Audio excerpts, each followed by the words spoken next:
and welcome once again to Crazy Comics and Stories. It's me, your charming and delightful old Uncle Rat Bastard. And at the other end of the series of tubes and wires that we call the internets is Joe, Crazy Writer. How you doing today, Joe? I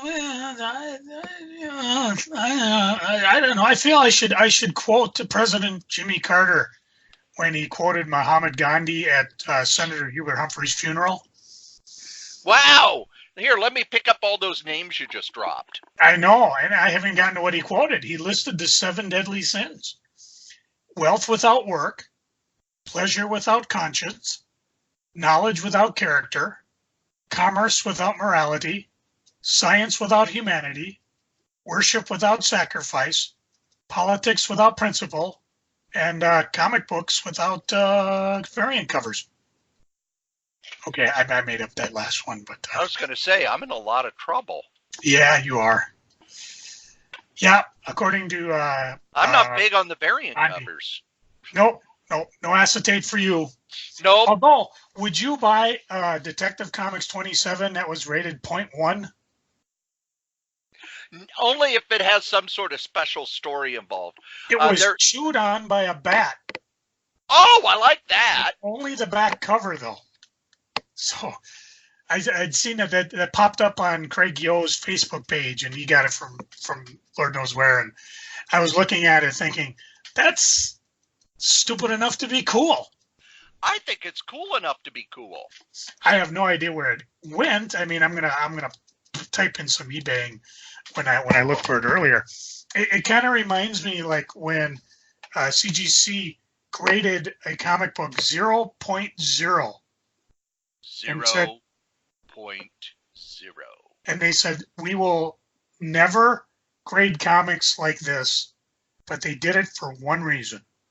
Wasn't it a Stan Lee personal copy of something? Yep, for charity. And did I want that sucker. Because all these guys had their file copies. Most of the people in comics had file copies of some sorts. I remember Maggie Thompson of the Comic Buyer's Guide. She had file copies so that when they needed to refer to something, they could dig it out. I know Stan had them. Mark Waid had file copies. I don't know if they were copies they got from the publisher or they were just copies they had since they were kids. And then whatever they certified them and sold them or graded them or whatever. And I don't have enough to have file copies because I pretty much eBay anything that I'm not interested in keeping. I know there are some famous file copies that were sold probably about 30 years ago. You know that I love me my EC, right? Oh, yeah. One of the things about William Gaines was that he kept a little of everything. He kept all of the original art for the EC books, so that when you got those big box sets of Russ Cochran reprinting the EC, those were all shot from the original art.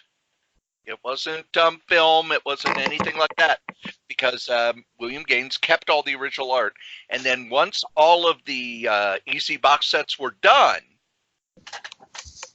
he auctioned off all of the original art. They auctioned it off store. Basically, you could buy a story. It wasn't individual issues. It was a story. And they were since have been broken up to where you could buy individual pages and stuff. He also had his file copies. And what those were, when a comic was printed, they would send copies to the office. You know, so they could look over, see that everything was done right, have copies for themselves, etc., etc.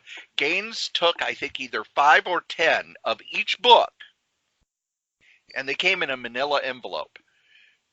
He took either 5 or 10 of each book and filed it. And when they did the sale of the original art, he also sold off his file copies of all of the original ECs.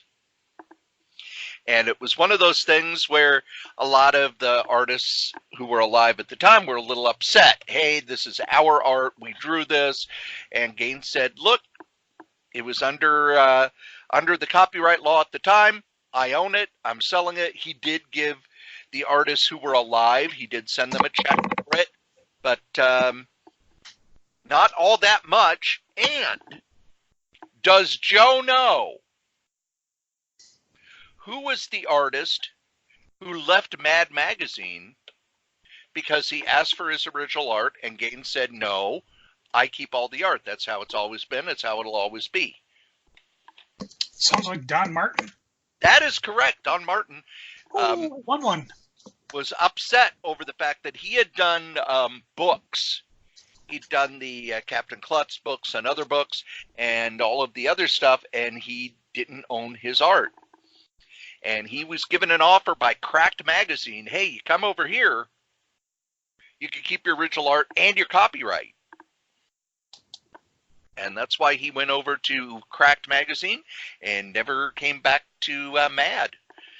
Matter of fact, Mort Todd, he was the last editor-in-chief over at Cracked before it all fell apart. He's putting together a book of John Severin, his work at Cracked, and Jack Davis's work at Cracked. And I asked him specifically, all of this Don Martin stuff, it wasn't seen. The Don Martin book from Mad did really well. And he said he is working with Don Martin's widow, trying to put together a deal to publish all of the Don Martin Cracked stuff. So there you go. There's a little more information you did not know about comics. No. And file copies. I'm like, you put a quarter in me and I got new stories. I know. And let's hang on a second. Let's look at the timer. We counted for a few minutes. I also have a story that I just recently found out. Okay. That I wanted to bring up. Because Marvel has announced to the creators, not to the press or anything like that, but they've told the creators they're going to be doing another Eternals omnibus. And the people involved do not know if it will have the Kirby stuff, but it will have the mini-series from the 80s that was started by Peter B. Gillis and finished by Walt Simonson. Does Joe know? Why didn't Peter B. Gillis finish that Eternals miniseries? Because he was going out on a date, and the date pretended to be dead, so it didn't have to mate with him. Or wait, I'm confusing it with female dragonflies. Joe does not know. Peter B. Gillis and Jim Shooter did not get along. And Peter B. Gillis sold the story to Marvel. And the last 4 issues, Shooter had it up to here with the fact that Gillis was working for both First and Marvel. And even though the plots were already with the artist, he fired Gillis. So while Walt Simonson is credited as the writer, he did not plot those stories. They were plotted by Peter B. Gillis, whose name was removed from the credits. And Gillis, I guess, has said that he has quite a number of stories at Marvel that Shooter did not care for, had someone else script, and he was removed from the credits. And he has hinted at the fact that he is involved in legal proceedings against Marvel for these things, because stuff is being reprinted that he should be getting royalties for, but is not. I'm just looking up Eternal Omnibus to see what they're going for now. Yeah, they could probably do a quick reprint. The cheapest one on there is starting at like $350.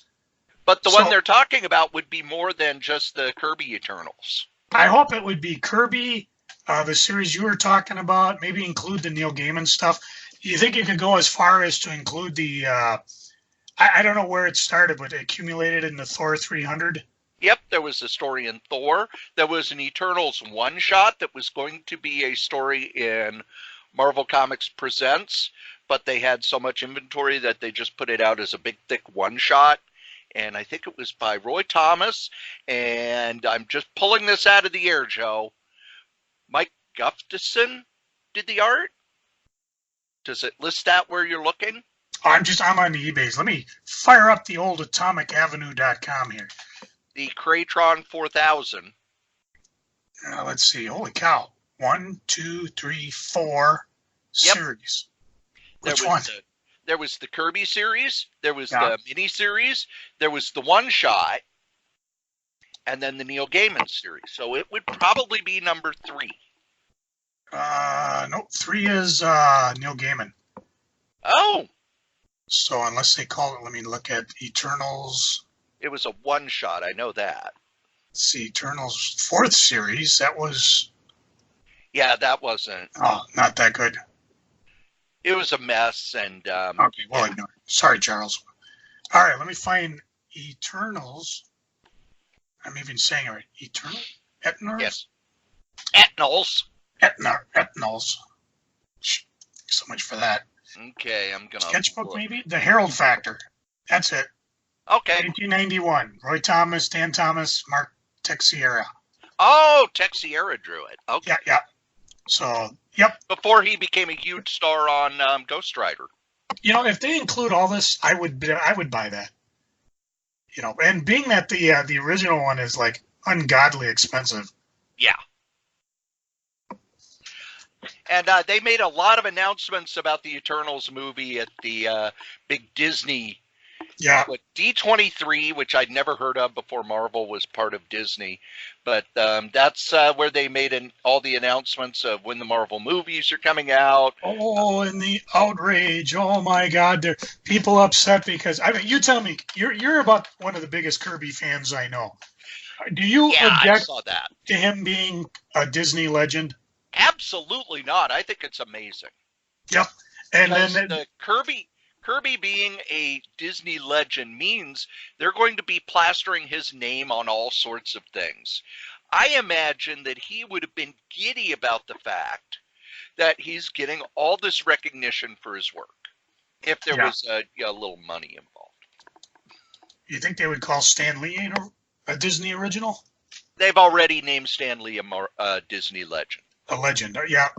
Yeah, And, it's what they use for people who made a significant contribution to the Disney company.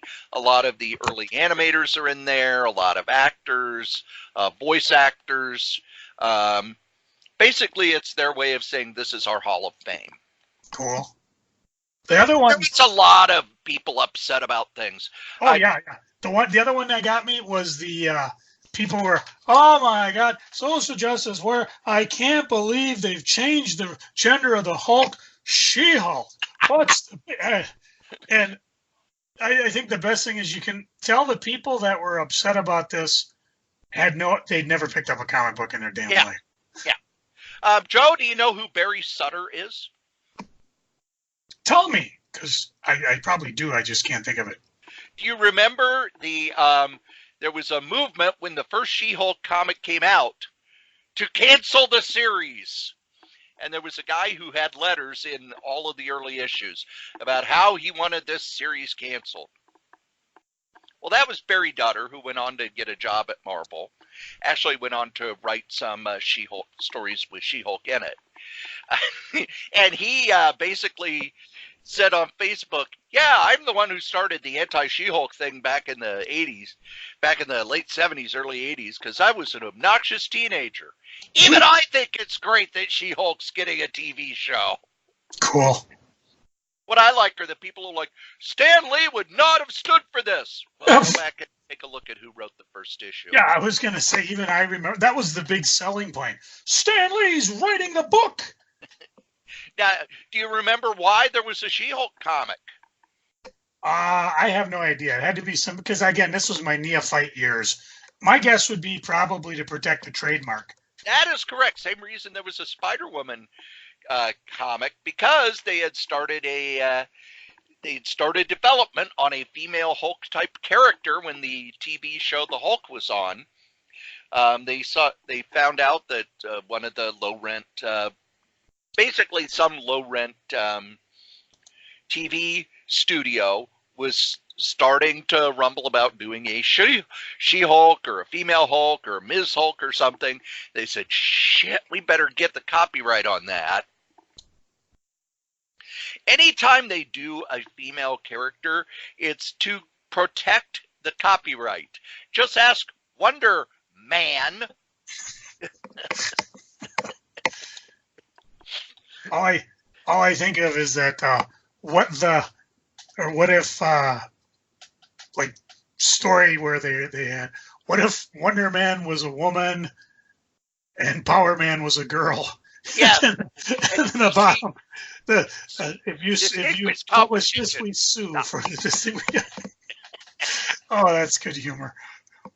And I'm not talking ice cream. Yeah, but that's why they do things like that. And then if it takes off, that's even better.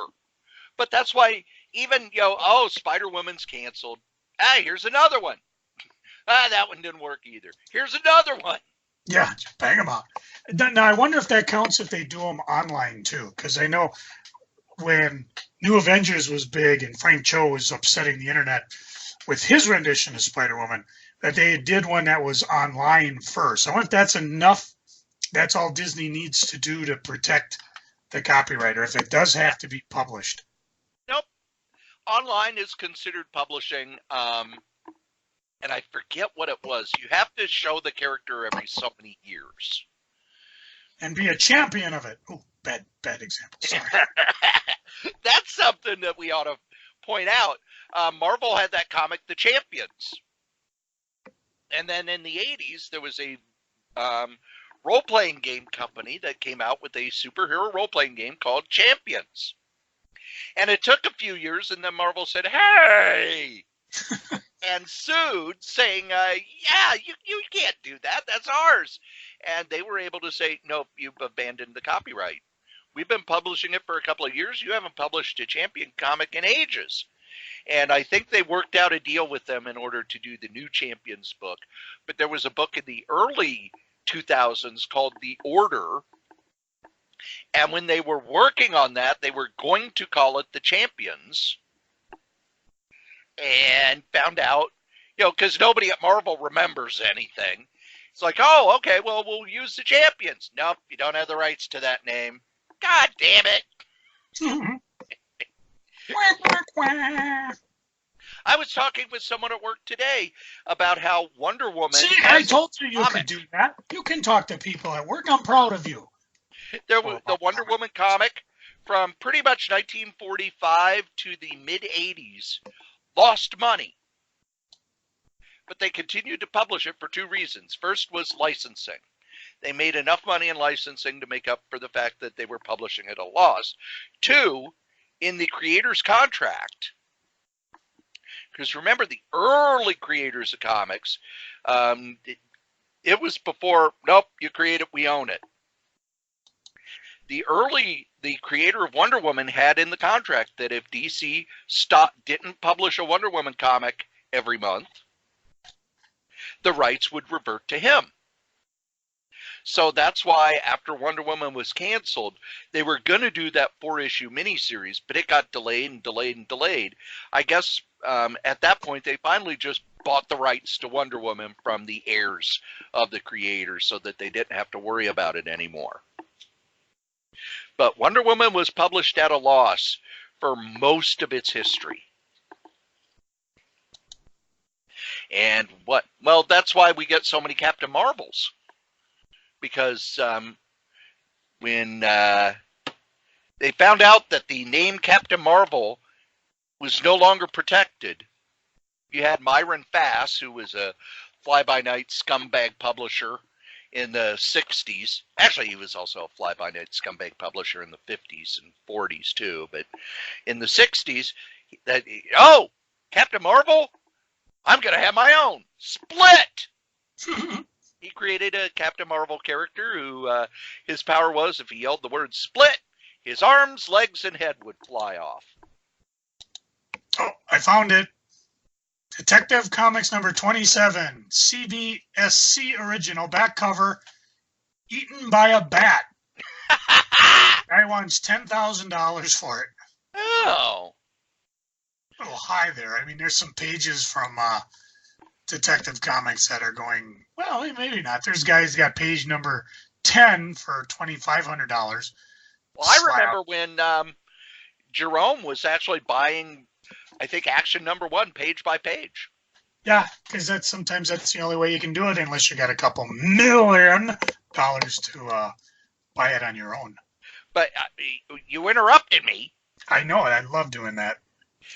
Martin Goodman found out that the name Captain Marvel was up for grabs and actually called Stan Lee up to his office, said, Captain Marvel's up for grabs. I want a Captain Marvel comic on the stands within the next 3 months. So that's why you got Captain Marvel as the cover feature of Marvel Superheroes number, 12? And it had been a reprint magazine up till that point. It's like, shit! Oh, we could talk copyright all day. Joe, do you still have both issues of the Uncensored Mouse? I don't, because it's sold over time. The Uncensored Mouse, the early Mickey Mouse comic strips, went into public domain. And Malibu Publishing found that out, put them out. They didn't say Mickey Mouse anywhere. The cover of the comic was just black. And it, you probably sold it because you knew that if you grabbed it, you would get your fingerprints all over it. Well, that and that. My comic shop guy was telling me, yeah, Disney sued the pants off these guys. Yes, they did. Disney sent a cease and desist order. And the publisher basically said, look, we're in the right, but we don't have the money to fight Disney. Nope. They have since, Disney has since signed a contract with Fantagraphics to reprint all of those early Mickey Mouse comic strips. And he was a bit of a rat bastard back then. Oh, yeah! Completely different character. But there you go. There's some copyright stuff for you. Yeah. And if you're a lawyer and we're totally off base, give us a call. Well, we always like to be corrected.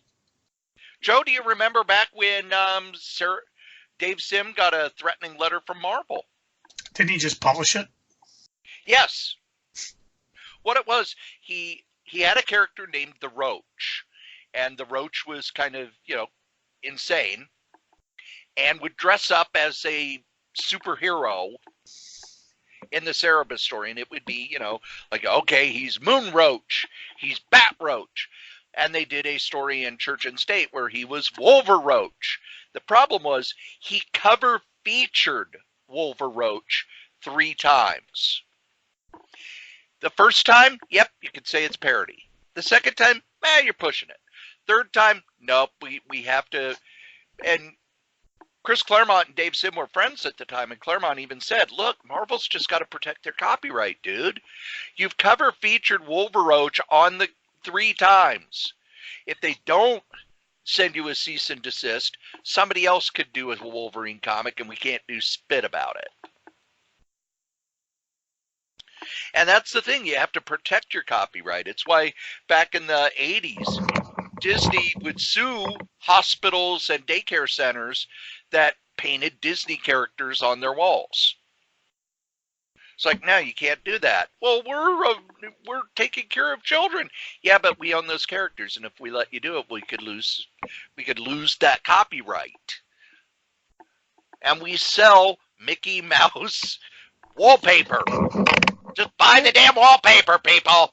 And I think eventually Disney came to some licensing thing, like for $20 you can do it for a year or something. So they weren't unsympathetic. They just have to protect it. Yeah. And I think a lot of people get real pissy about that without thinking that, look, if you're going to sell your version of Batman and he's going to sell his version of Batman, well, eventually DC doesn't own Batman anymore, and DC wants to own Batman. They paid Bob Kane a hell of a lot of money to own Batman. While Joe is out fighting the giant wildebeest, I will be sitting here safely in the blind watching. It sounds like the wildebeest is winning.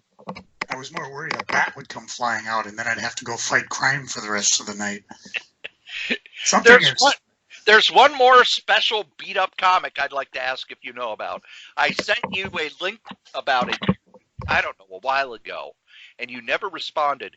Have you ever seen the Spider-Man #1 Defaced by Girlfriend? I've heard, I did see that. I don't know where it is, though. It comes up for sale once in a while, but it has been put in a CGC. It has been graded. Of course, it's graded as terrible. But she wrote on the front and back cover how I hate you and I hate your stupid comic books, and I hope this, and now I know this is the most expensive one. Now it's not worth anything. Foolish mortal girl. And he sent it in and got it graded. And I guess every so often it comes up for sale, but it is the thing of legends. No actual fan owns it anymore. It goes from dealer to dealer to dealer, because when it comes up for sale, the dealers are all bidding like crazy on it. I love that sort of thing. Oh, that's like, and I wish I could remember the name of the comic where the guy, in response to Protectors #5 from Malibu, where they put a bullet hole through it, even though it didn't do anything for the storyline. So they took the copies of theirs and actually shot it with various Gage comics. I have one somewhere in my vast accumulation of crap, and it comes up every so often. And the one I'm really looking for is the shotgun variant, because there's nothing but like scraps and paper left. How do we think of these things? Oh, we probably do. We just don't think anybody else would care.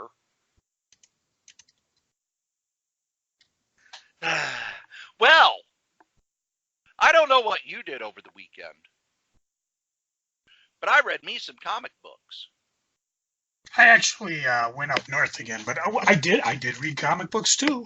Now, did you read comics up north? No, I didn't, because I knew I wasn't going to have time. And although I did bring a couple graphic novels just in case, because it was just a quick weekend, we didn't have a chance to do much. Now, you see, whenever the one time I went up north, like about 1.5 years ago, I just wanted to be sitting in a hotel room with a beautiful view and a fireplace. So I actually got a hotel room at that resort that you had told me about that looked right out on Lake Superior. I had my window open, I had my feet up, I had a roaring fire in the fireplace, and I read me some comic books. This weekend, however, I did not have a roaring fire. I did not have a view of the Lake Superior, but I read me some funny books. Cool. What's the first one that you read, Joe? I read one from, let's see if I can find it. Comic Experience. Actually, I take that back. The publisher is actually Source Point Press, called The Love She Offered.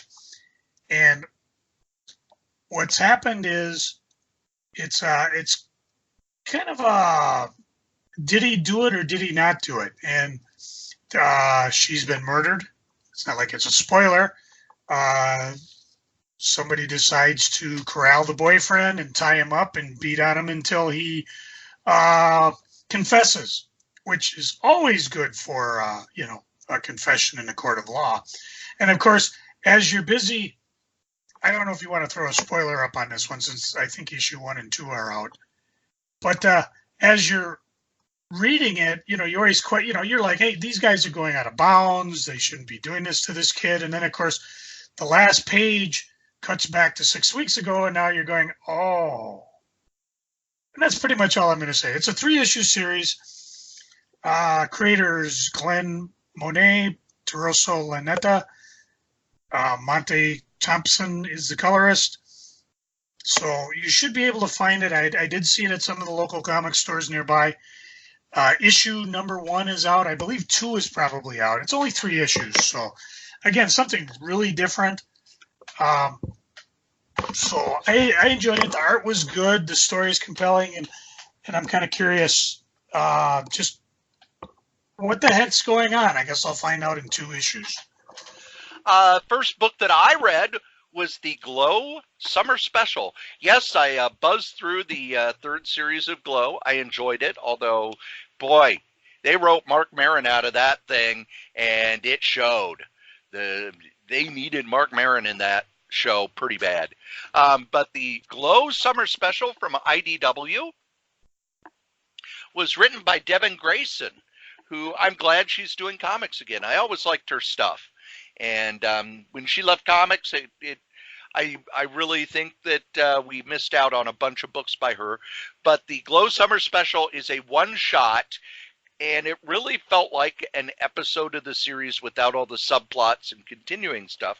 The plot of it is that there are some high school kids who watched the show the day after as part of a school assembly. The day after was a TV movie that showed the after effect of a nuclear bomb. And this was a huge TV event.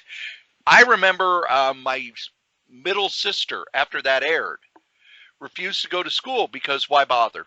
Why bother? You know, we're all going to get nuked. We're all going to die. What does it matter? And in the mid-'80s, the fear of nuclear war was pretty big.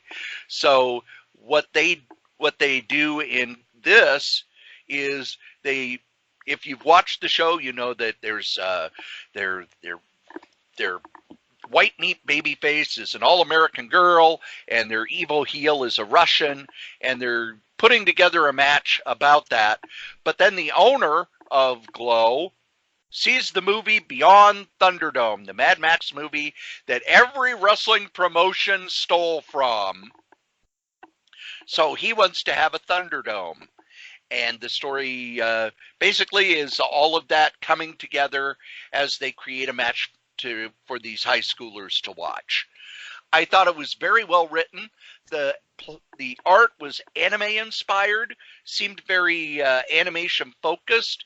I think that's a good style for what they're going for, which is they're not going for the superhero audience. They're going for the mainstream out of the comic shop market. I don't know if a one shot would appeal to people. Hey, pay $5 for this one story.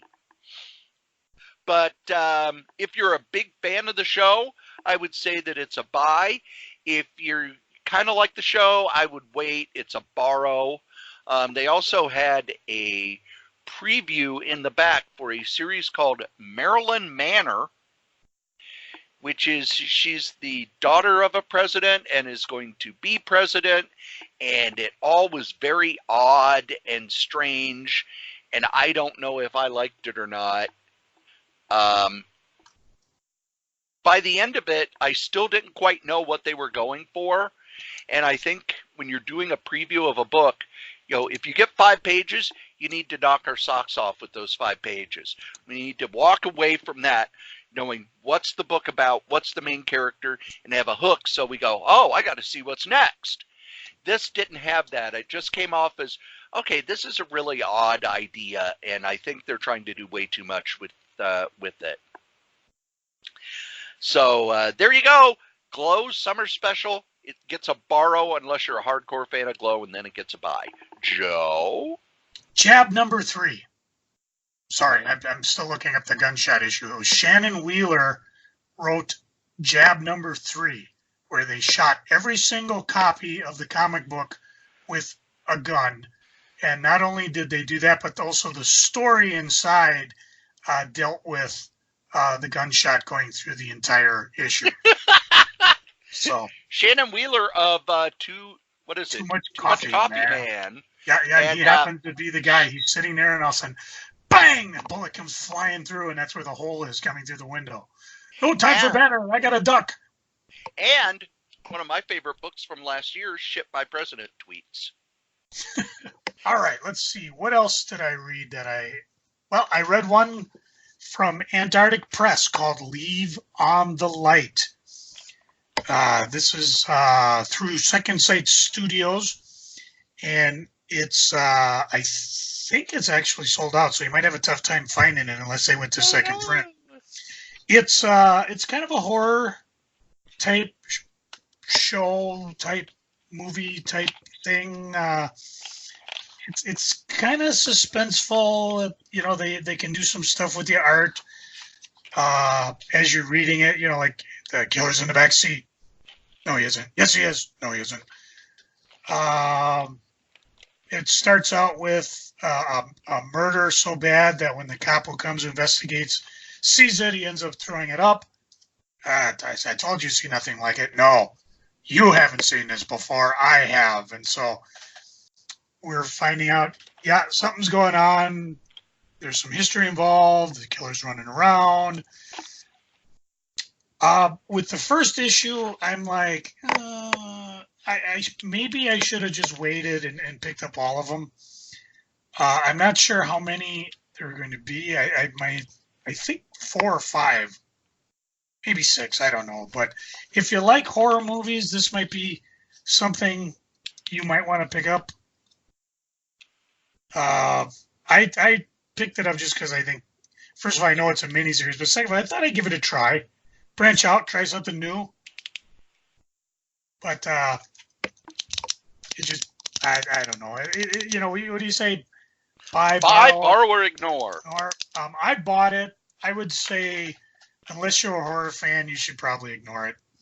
But the art was good, and the storyline's interesting. And as I read the other issues, I'll come back to it. I may change my assessment of it once I've read a few more issues. But if I had just picked this off the shelf, I would be like, I don't know if I'll ever get back to it or not. Don't know if I ever will. I may never come back.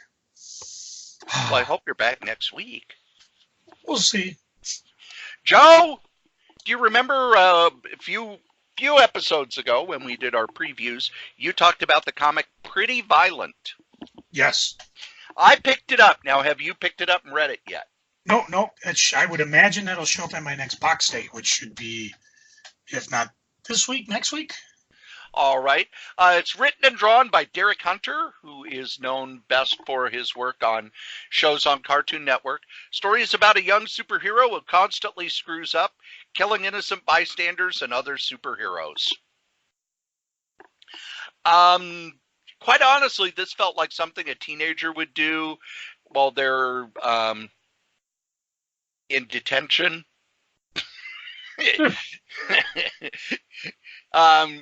It even says pretty violent with lots of swears.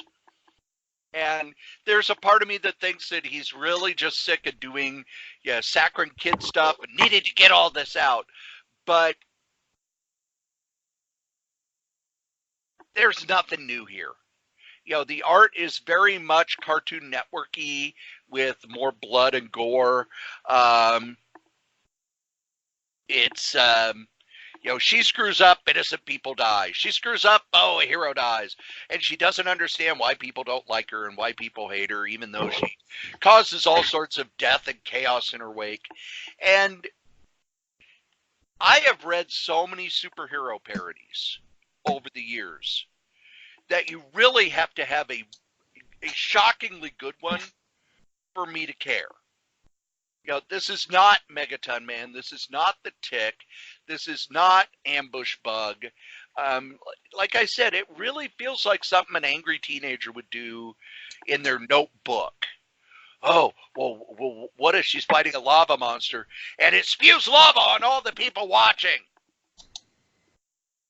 If that sounds interesting to you, good for you. Go ahead. For me, after reading the first issue, it was very much an ignore because it seemed tired.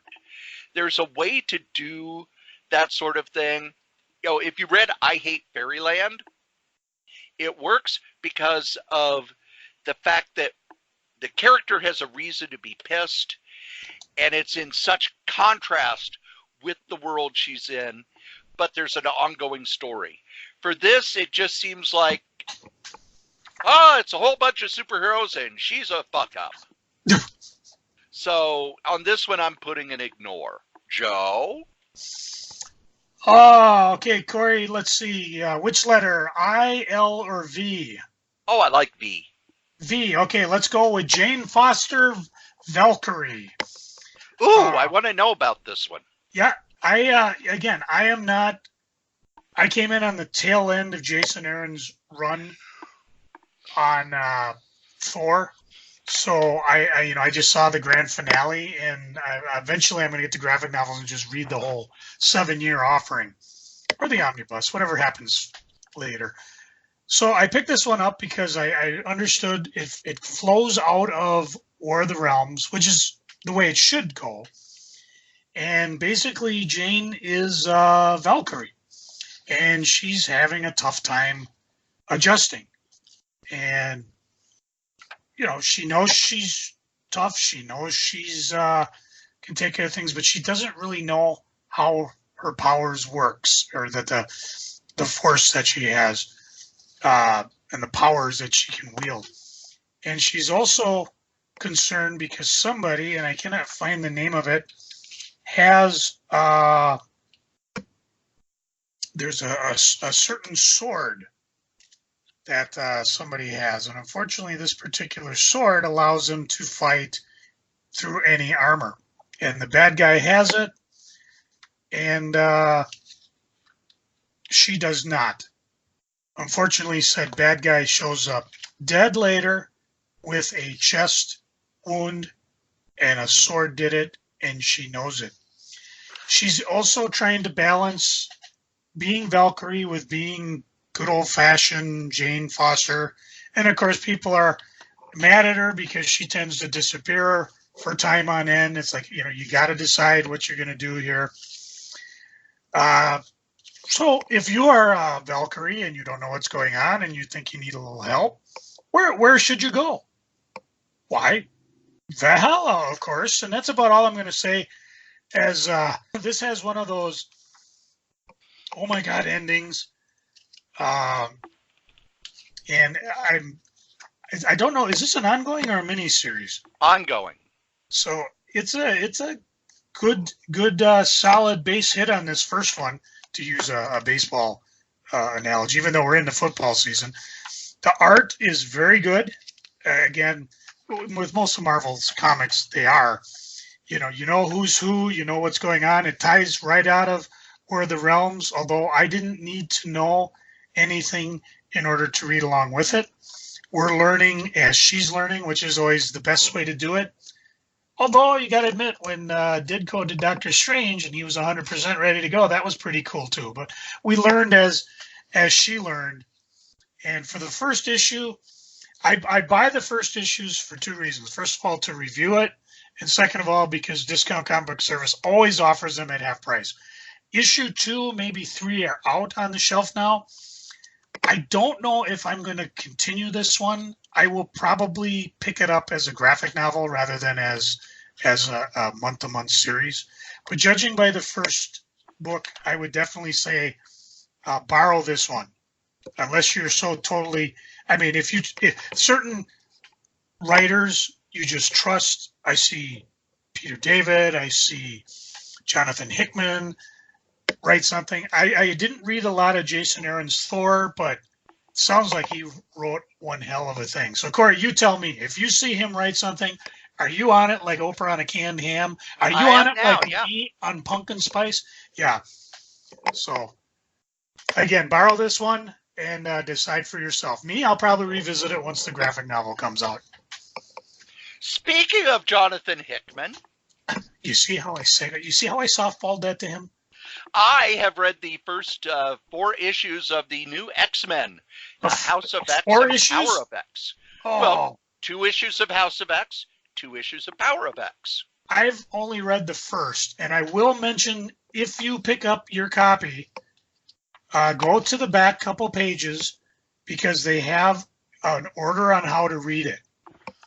Now, I don't think it matters, but I read Power of X #1 first, and events from House of X flow into it a little smoother. So I think if you follow along on that last page, the reading order, you'll get more out of it. Or do like I did. I read Power of X, then I read House of X, then I went back and reread Powers of X1. So, but I want to hear what Cory has to say, because this is on my pile as well.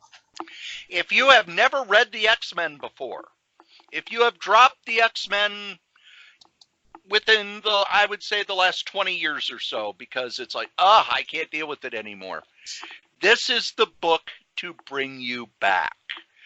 We start with a whole new concept. The X-Men, everything that happened in Uncanny X-Men, you don't need to know it. Anything that's happened to the X-Men in the last 6, 7, 8, 9 years, you don't need to know it. There is a new setup.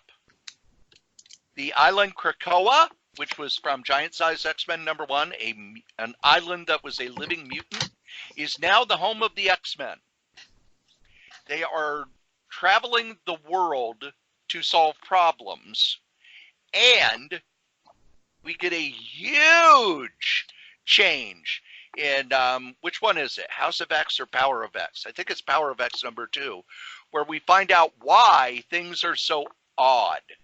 And the thing about Hickman is his books are designed.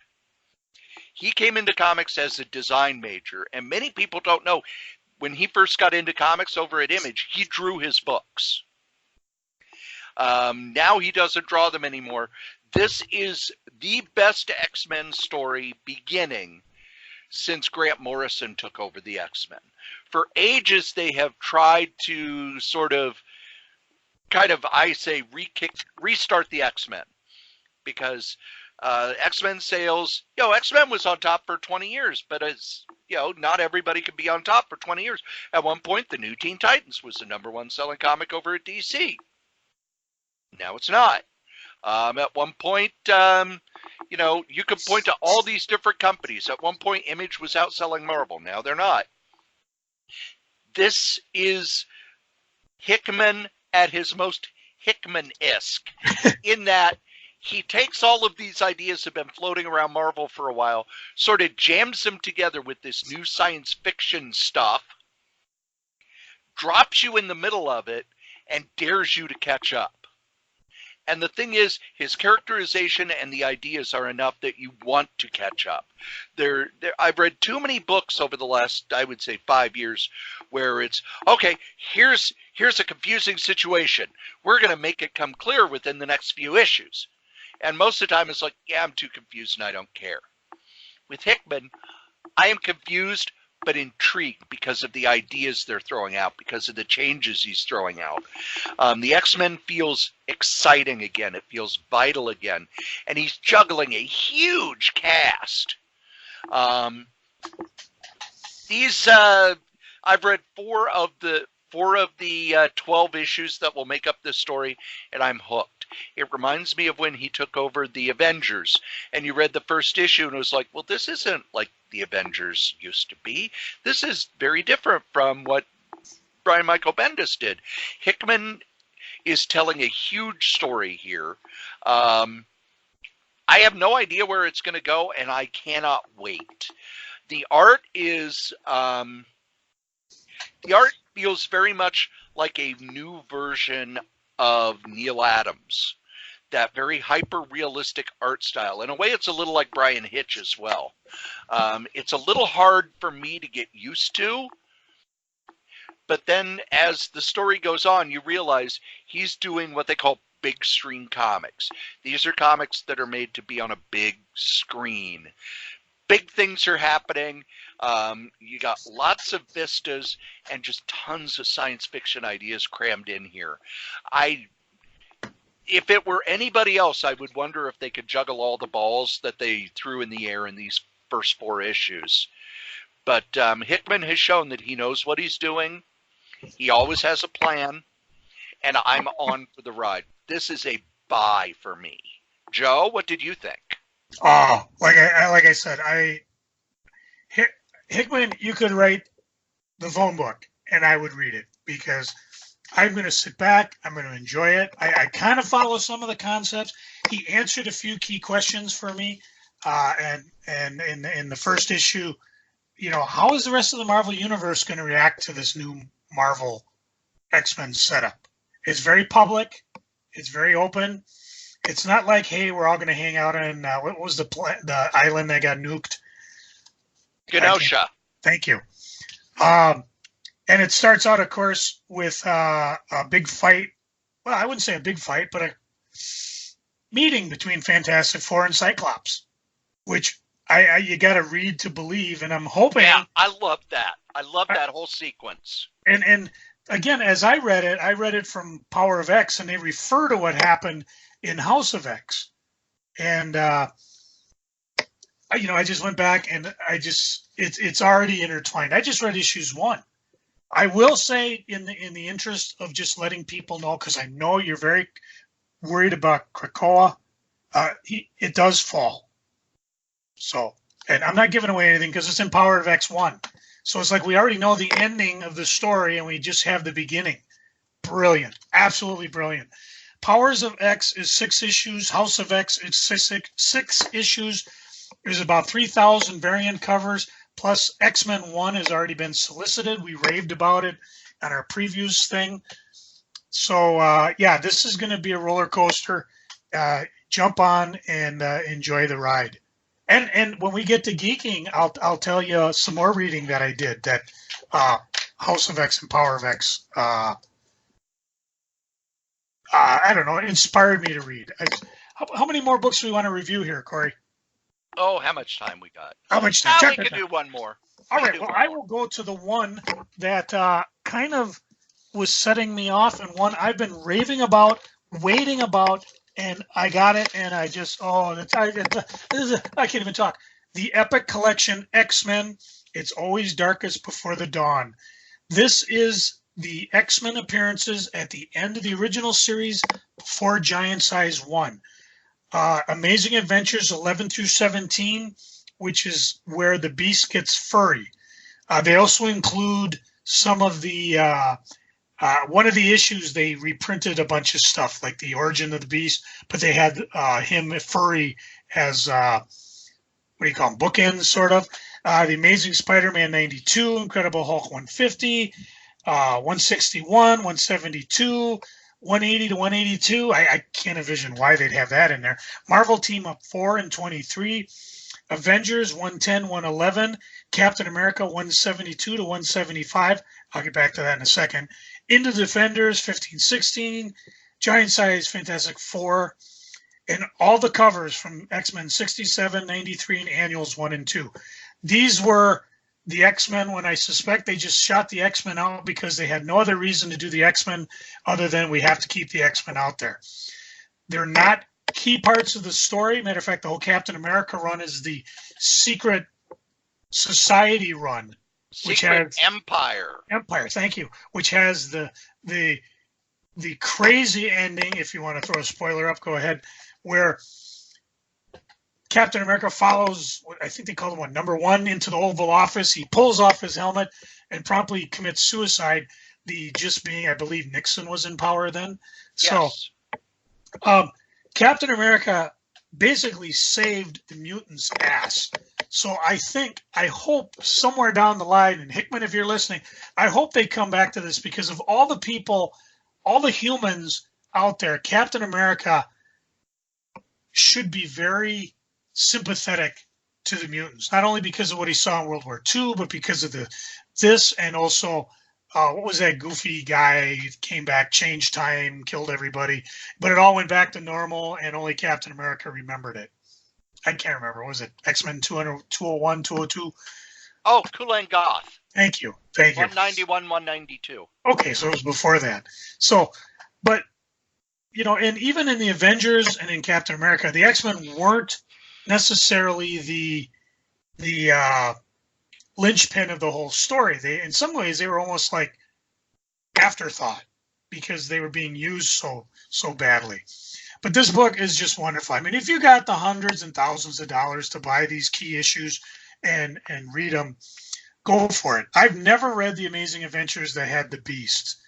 I recall reading the Avengers storyline, but I never really pieced it all together. I never read any of the Hulk stuff other than the whatever happened in that 180, 181.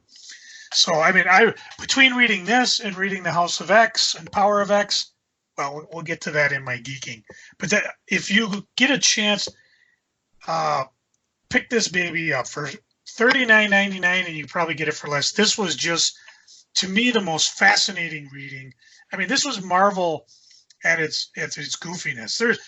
Johnathan Hickman is weaving a tale, but by the time we get to the end of it, we're gonna be flabbergasted. But this was just like nothing. I mean, they were just, okay, we need to get another comic book out, do a story. Come on, Herb, right? We got this guy called Wolverine. Go ahead, do him. Oh, damn it, I spoiled it. I feel so bad. Well, a lot of it was Roy Thomas wanted to do an X-Men series that would be international to sell in the international markets.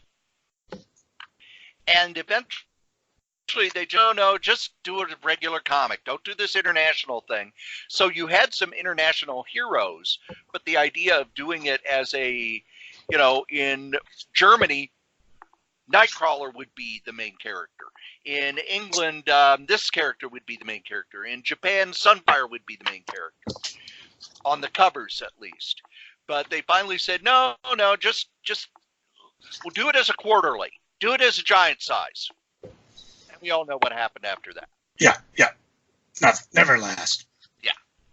Even the Fantastic Four annual, which is interesting because that was the first appearance of I can never say Jamie Madrox, the Multiple Man. And he shows up next. Well, we'll talk about that when we get to geeking.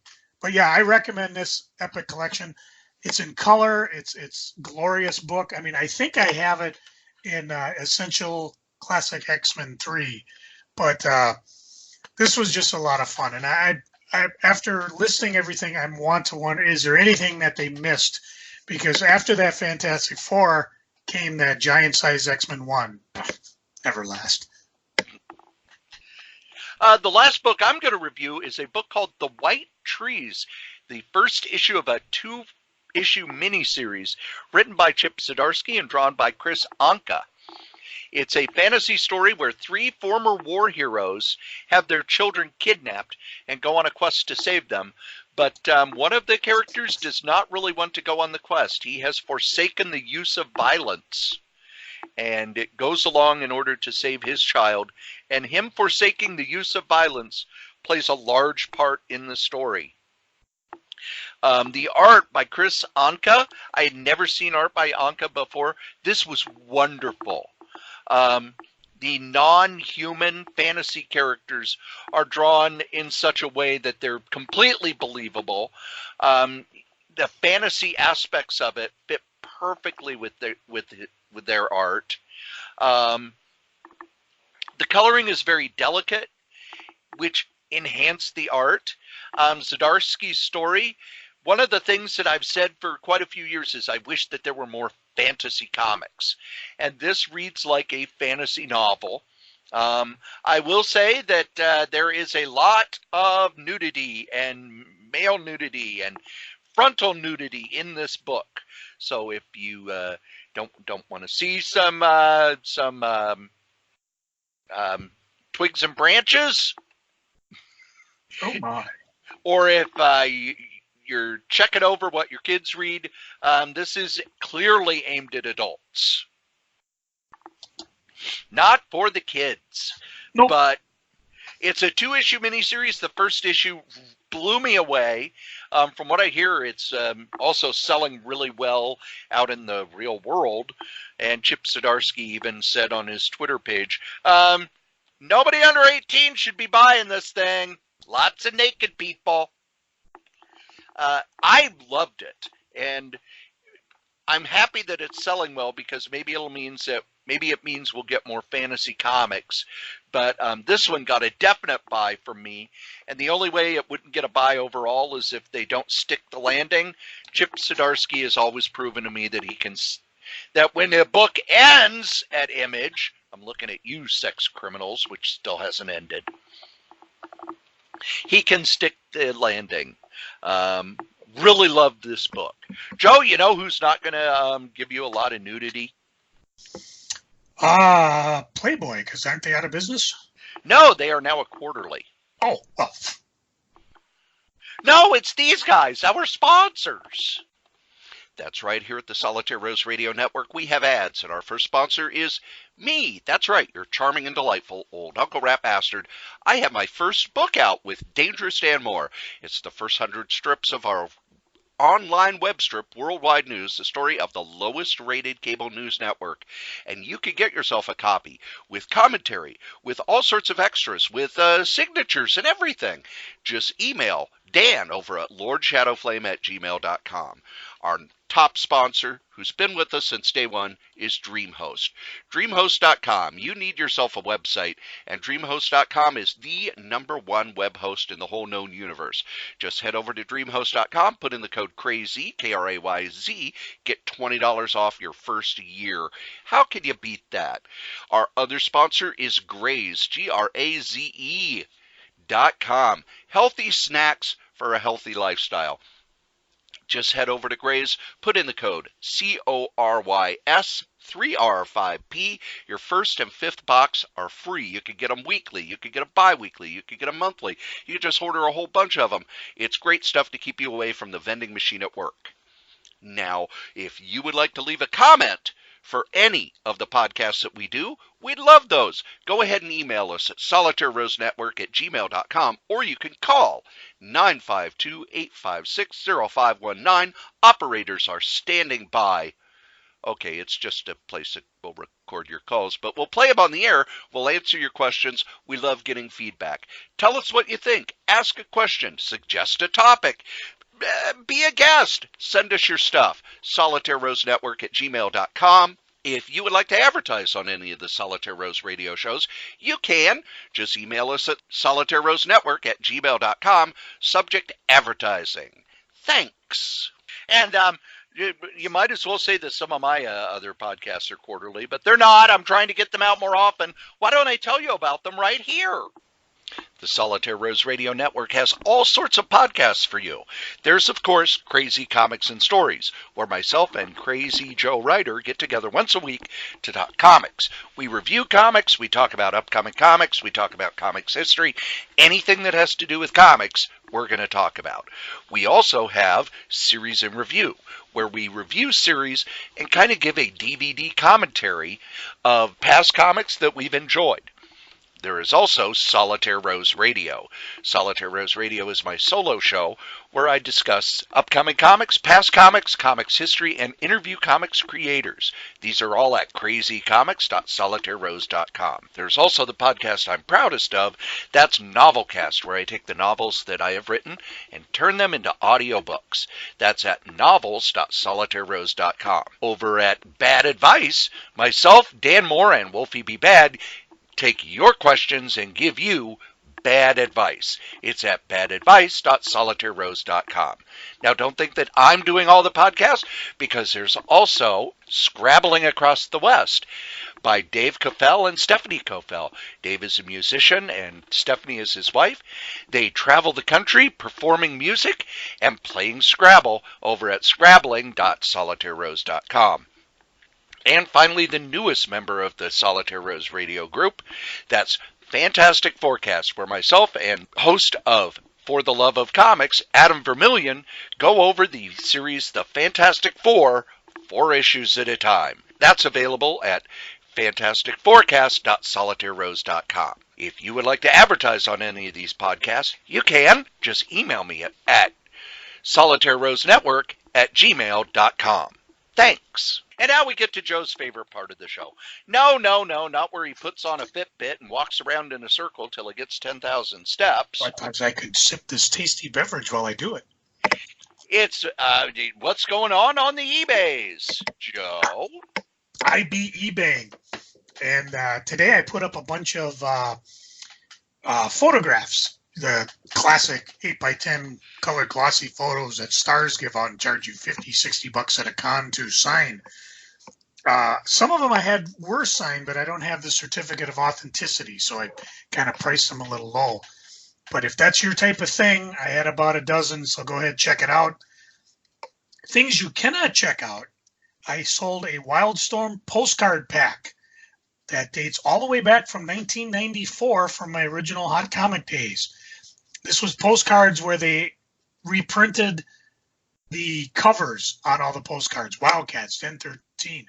And of course, on the pack, and this is probably why I've had a tough time selling it, was Death Blow #1. Cory, do you remember why Death Blow #1 wouldn't necessarily be a good selling point if you're trying to sell a pack of sealed postcards? Wasn't that drawn by Jim Lee? It may have been. The problem is the cover was totally black on black, Oh. but just a signed image logo and the death blow. So if I'm trying to explain to people, yeah, this got all the cool covers. I mean, just think of like the J. Scott Campbell Gen 13 cover. Oof. But yeah, no, this one, it stuck around for a while, but somebody made an offer. And, for what I sold it for, they got a pretty good deal because I've seen the individual postcards sell for quite a bit. I just didn't want to break up a pack. Even had my old Hot Comics St. Paul's sign on it. Little sticker there. Adventure Comics number 429. Somebody made an offer on it. It was Black Orchid before, was it before or after? It must be before the Spectre run. And anyways, it was in fair shape from 1973. We were talking before, oh, maybe we weren't. I Hate Fairyland number 8, just the regular cover, not the FU variant. Elvira, Mistress of Darkness, Virgin variant cover E from last year, or actually this year from Dynamite. DC Millennium Edition All-Star Comics number 3 Chrome Edition. I think they only did it as a Chrome Edition, but it's a cool cover. And of course, I don't even have to, I'll just give Cory the dime because he already knows what that issue is significant. Why is it significant? That is the first appearance of the Justice Society. Also, Deathblow number 1 was drawn by Jim Lee. What is significant about the art style in Deathblow number 1? Does Joe know? I never bought it, so I don't know. It was right after Sin City came out, and Frank Miller was doing that reverse art where the backgrounds were black and the art lines were white. Jim Lee did the same thing with Deathblow number 1. Oh, cool. I might have to find a copy in the quarter bin near you. The last thing I done sell was a Gravestone set 1 through 6. They were tied into the comic series Protectors, which we talked about, which I found interesting. Although when I go back to look at the art, it's kind of harsh 90s art. But Protectors was interesting because they ended it. Malibu did, and I'm not quite sure why. Maybe because I don't know. But after that, they launched the Ultraverse, and I thought, well, why didn't you have the Protectors as part of the Ultraverse? Could tie in. But no, they ended it in kind of a unique way. The Protectors, while fighting the nefarious plan of the evil Overlord, defeated him. Unfortunately, could not defeat his plan, and the Earth was destroyed. So, anyways, the Gravestone ended up selling it. It even one of the issues came bagged with a Pog in it. Oh, Pogs. They're coming back, They're gonna be hot. So you better pick up as many Pogs as you can, because I'm doing it. eBay, under the name Crazy, K-R-O-I-Z. Not that any of you listening to this here podcast would forget that.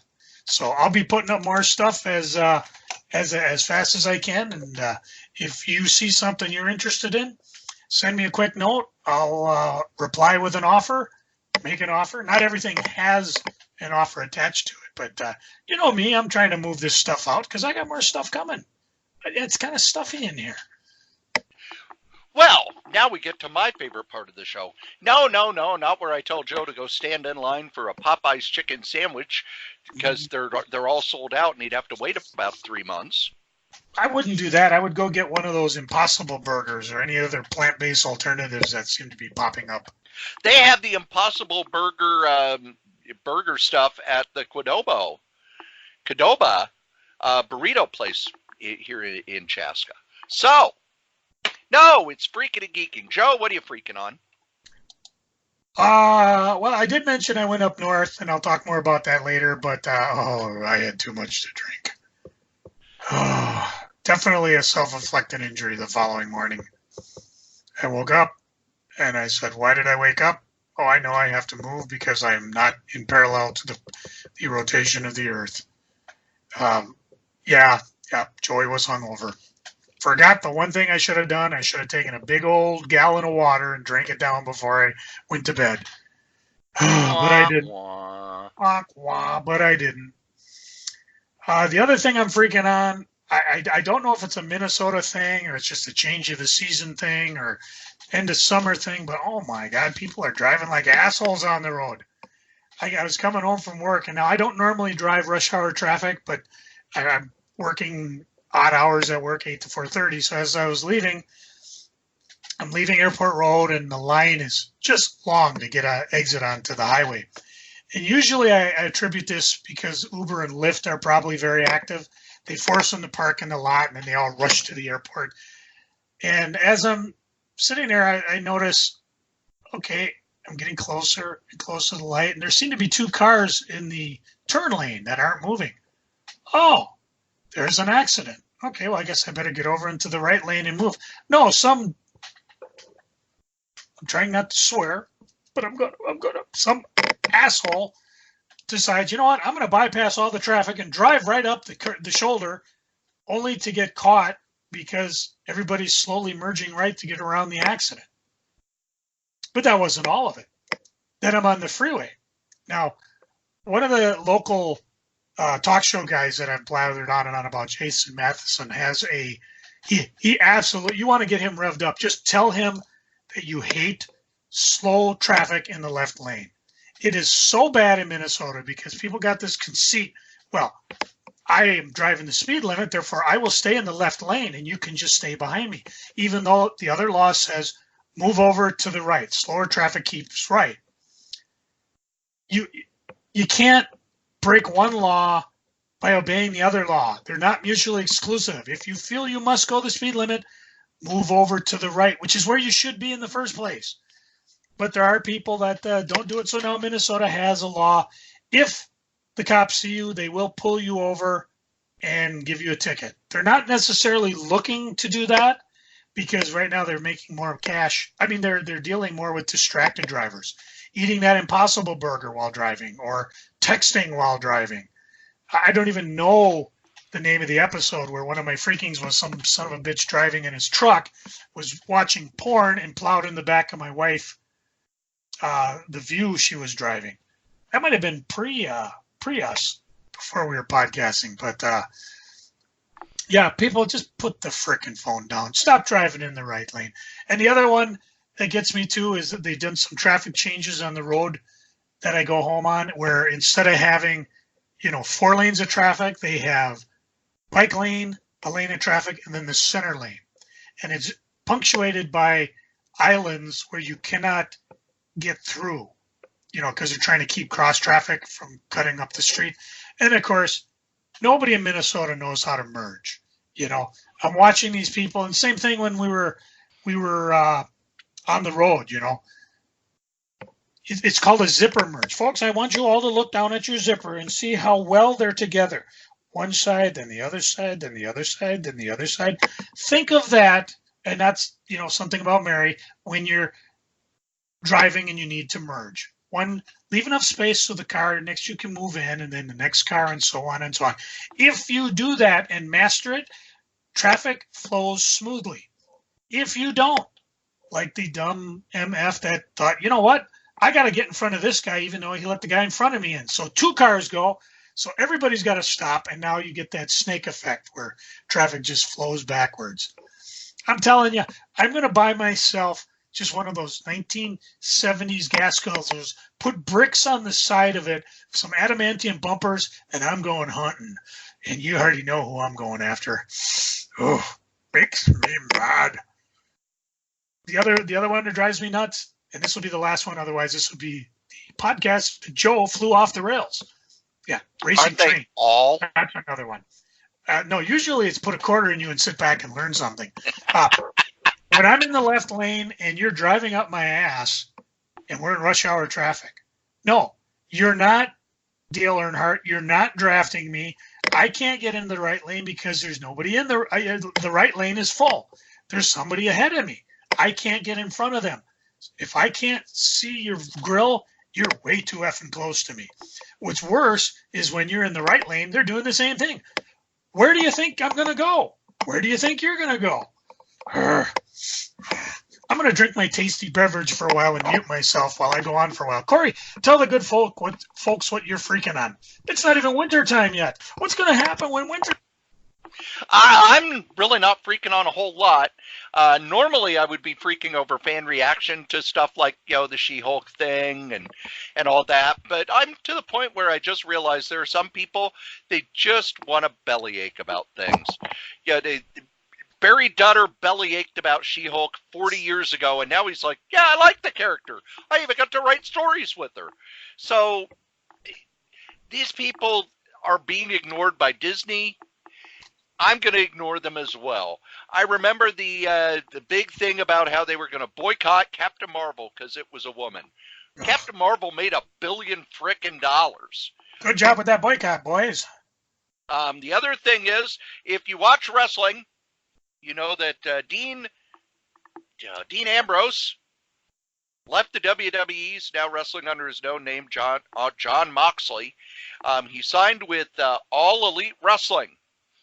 And they're not starting up until, their TV show starts in October. They got a pay-per-view 2 days ago when this episode drops.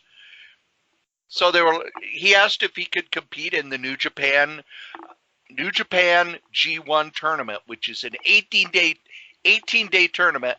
You wrestle every damn day. And he got injured in that tournament. And there are some people online who are saying, oh, it's karma because he badmouthed WWE.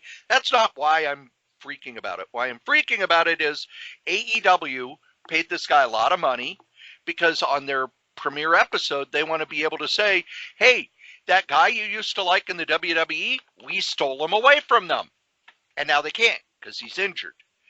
AEW's got to get their head on straight. You can't let your talent that you're paying a salary to go wrestle somewhere else for this reason.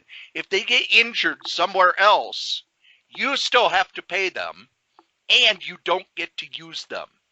If they get injured at one of your shows, that happens. Wrestlers get injured. But if he's wrestling working for somebody else, basically you're paying him and you don't get anything out of the deal. So AEW is making a lot of missteps right out of the gate. This is another one of them. And I really hope they get their act together. They act a little more professional because we need another wrestling company. It's been WWE and that's it for so long. There's no place else for people to work. There's no incentive for Vince McMahon to do better shows. That's why I want AEW to succeed. If they do better, Vince will start firing out. He's already, thinking competition. The shows are getting better because if you got competition, you're going to do better. Joe, what are you geeking on? And on top of that, hello? And a polar coaster winter is coming, says Farmer's Almanac. And wait, are we still freaking? No, we're geeking. Oh, I'm sorry. Okay, Cory, name this song.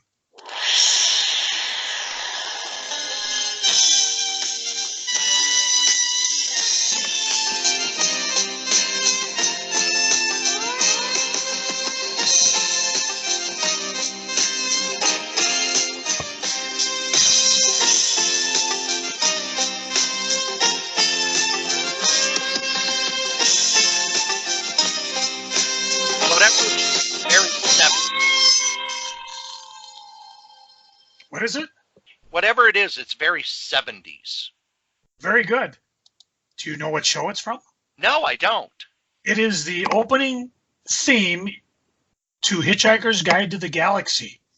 Name of the song is Journey to the Sorcerer, an instrumental piece composed by Bernie Ladon and recorded by the Eagles on their album One of These Nights. And it was used in the radio show, the TV show, and the movie. I'm mentioning it because I through Hulu, or is it Amazon? One of the two. I'm watching the old Hitchhiker's Guide to the Galaxy and enjoying it. I remember it. And again, this is a BBC production with not the early Doctor Who-ish type special effects. They had no money. No, they had no money. But it was fun. It was interesting. I've been reading a lot about Hitchhiker's Guide to the Galaxy. I mean, I remember, I think it was Commodore 64. There was like a text game you could play. And how every time Douglas Adams redid it, be it the TV show or the movie or from the radio show, TV show, or even to the video game, he changed it a little bit. So, you could just enjoy it with it. So if you've never seen it, it's definitely worth picking up. The books, at least the first couple ones, are hilarious. So I'm enjoying that. I mentioned I had a good weekend other than waking up hungover. A friend of ours invited us up to their land where they have, well, for better words, like a mobile home on a piece of property. A little worried as we entered it because you had all these mobile homes next to each other. Kind of, I don't know, not very well kept, but they're like up on a knoll and they have a look out over the lake. So it was just sit back and enjoy, walk down the hill, go to the bar, 10 o'clock, start, come back up, 10:30, listen to everybody fight at the bar. It was a lot of fun. I did bring some stuff along to read, but I never got around to reading it. Chris was very strict. I didn't get to go in any comic shops or garage sales or anything like that. So, but it was fun to get away. So that's 2 for 2 on weekends, just getting away. When I did come back, though, I talked about reading House of X and reading the Epic collection, X-Men. It's always darkest before the dawn. So as I'm reading this, I'm like, you know what? I'm not done with my X-Men yet. I wanna read the X-Men where they Major Maple Leaf and Alpha Flight go after Wolverine. I want to read about the first the giant size. I want to read about Dark Phoenix and some of these other ones. So I picked up my omnibus. Damn it, still sealed. So I put them back on the shelf and I dug up my essentials. And the first 3 essentials pretty much cover most of that. I didn't read everything, but I did pick and choose from like 94 up till about 150 because I did like that issue 150. I thought it was fairly decent. So I was having a decent time. And I jumped back and forth. I'm thinking, oh, okay, there's that point where Wolverine is hunting and everybody's mad at him. But no, he's going to touch the deer, not kill it. And then there's in the Savage Land where he took out the guard very savagely. That's, as far as I know, the first time we saw Wolverine kill. Even though when they did the Hellfire Club, it was assumed he killed the guards, although later they came up as bionic, whatever. Yeah, that was a Jim Shooter thing. Yeah. No hero could kill, so that guard that he, quote, killed, unquote, had to be shown as being alive. Yeah. The guards at the Hellfire Club, he went, no, you have to show that they survived. But they never did show the guard in the Savage Land survive. Yeah, they did. Did they?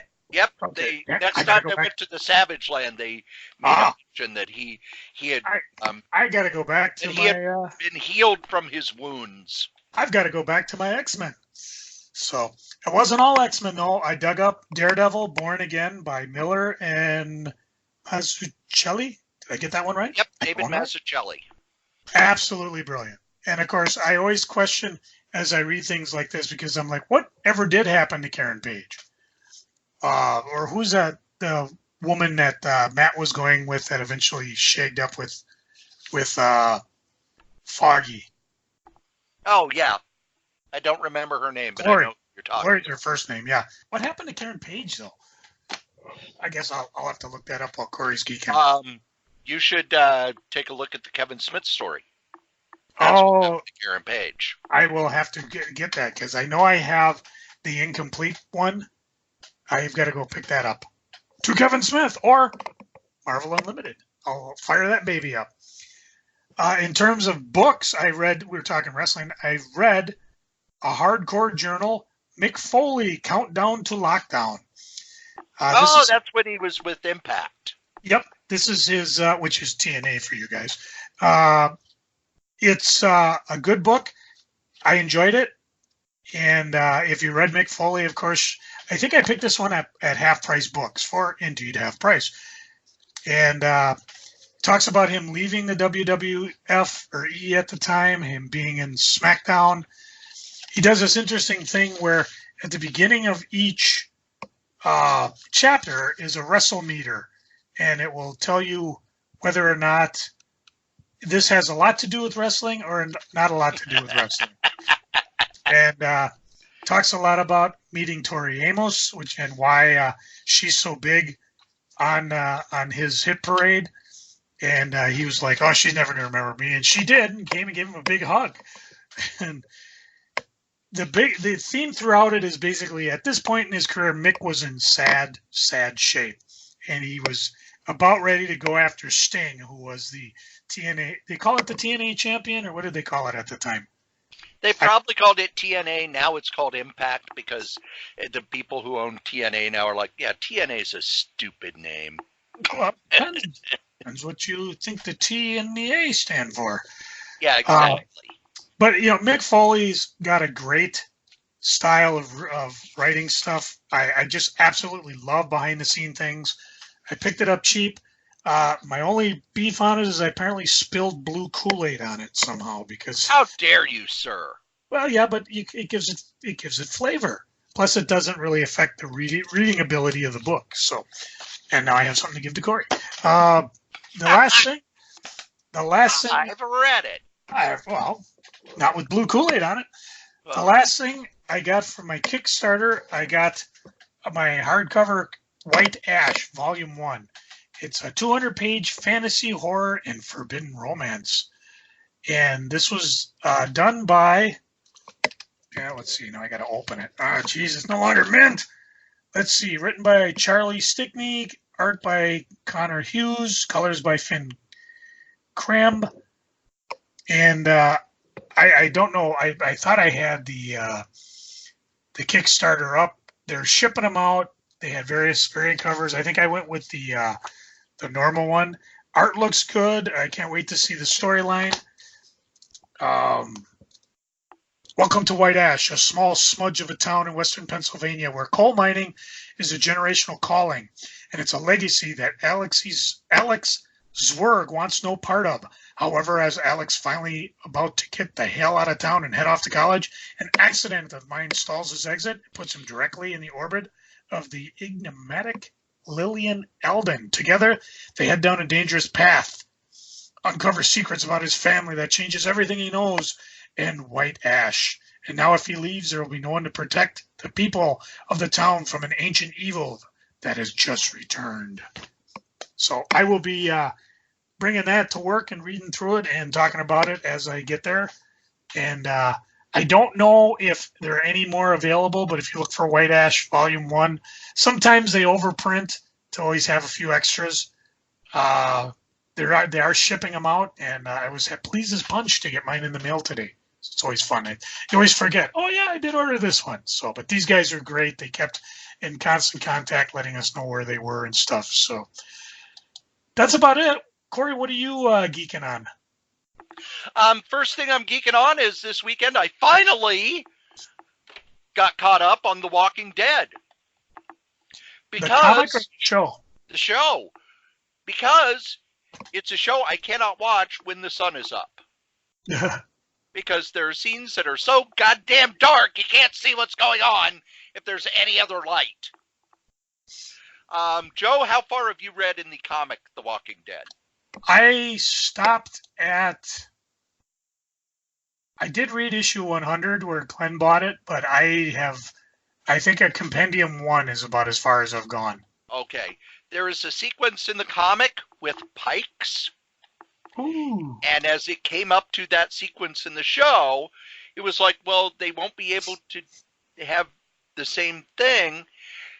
But what they did was just as chilling, just as disturbing, and just as well done. And they really, the new showrunner has kind of kicked up the story a notch. I'm not one of those people who thought the Negan story went on too long. I thought the Negan story was great. But I do like how, because they made changes in the early episodes from the comic, it's its own little thing. They're still kind of using some of the guideposts of the comic. So when it comes up on those, it's very interesting how they've changed direction around that. And it also reminded us that the reason we watch the show or read the comic or any of that is because we really care about these characters. And if it's done right, when the character dies, you feel that loss. And I thought they did an excellent job with that this year. I also had time to start reading through the first Conan omnibus. Now, these are stories that I've read before because these are the Barry Windsor Smith stories. And Marvel reprinted them and Dark Horse reprinted them. And now they're in a big omnibus reprinted. But wow, do these look great on this paper. You know, this, when they do the omnibus, it's the thicker, whiter paper. They've learned how to do the coloring on that paper so it doesn't, like, hit you in the face. But it also, you know, when you go back and you read those old comics, that was when the paper was so thin, if you held it up, you could read the ads on the other side through the paper. The art never reproduced well on that stuff. And on this, you really see just how beautiful Barry Windsor Smith's work was. And what really has jumped out at me as I read this, you know, in the early issues, he was very much a Kirby clone. He was drawing like Kirby. But it's amazing how fast he developed his own style once he had, and I think it was bi-monthly for a while, and then it became monthly. And that's something that you don't get a lot in comics anymore, where you can learn as you draw. You know, we're going to hire you not because you're great, but because we see promise in your stuff, and you can improve as you're drawing. Now you pretty much have to be of huge professional caliber before you're going to get a job in comics, which I understand, but it does mean that there are probably a lot of artists who would start out, you know, kind of mediocre, but learn the craft as they go. But, oh man, it reminds me of why I love these omnibuses so much. It's just so beautifully printed. It's done with care, and it's even better than the paperback reprints that Dark Horse did, where Dark Horse, you know, Dark Horse isn't a cheap company. They did a really good job on it. But the omnibuses are just so beautifully done. And by the time you get to like the 12th, 13th, 14th issues, by the time you get to that Elric two-parter, Barry Windsor Smith is just knocking it out of the park. Oh, good stuff. And the last thing I'm geeking on was all of the announcements out of D23. They've announced all these great Marvel TV series that are going to be on Disney+. They've announced pretty much the whole slate of movies. We're now getting word, like I said last week, that Disney and Marvel are still in negotiations. Remember? I told you it was a negotiation tactic. I know how these things work. I've been around the block a couple of times. So they're still in negotiations for Spider-Man movies to be made by Disney, Marvel, whatever. So a lot of cool stuff is coming in the future. In wrestling, we've got NXT coming to the USA network. We've got AEW starting in October. There's a lot of fun stuff that's going to be coming, making it even harder for me to leave my house and go do anything. Believe it or not, kids, you've listened to us blather on about funny books for an hour and a half. Hello? Cool. And as we say every week, the comic we like the least, we still like better than the comic that you like the most. Joe? Hey, Cory. Yeah. Cory! Yeah? What do you call a fast zombie? A zombie. A zombie, Cory. Hit my music.